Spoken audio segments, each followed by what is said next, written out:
రేవంత్ రెడ్డిని, బట్టి విక్రమార్క గారిని, అదేవిధంగా కేంద్ర బొగ్గు గనుల శాఖ మంత్రి కిషన్ రెడ్డి గారిని కూడా డిమాండ్ చేస్తూ ఉన్నాం.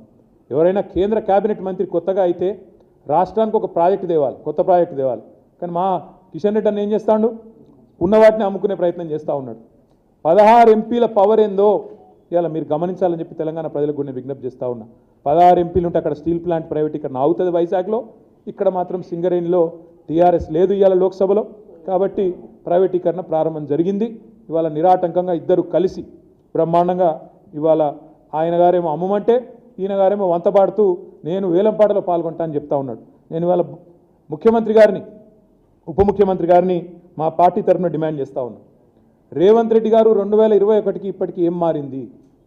మీరే కదా ఉత్తరం రాసింది ప్రధానమంత్రికి, 4 బొగ్గు గనుల ఆక్షన్ ఆపండి, వెంటనే అవి కేటాయించండి సింగరేణికని మీరే కదా రాసింది. వీళ్ళు ఎందుకు రాజీ పడుతున్నారు?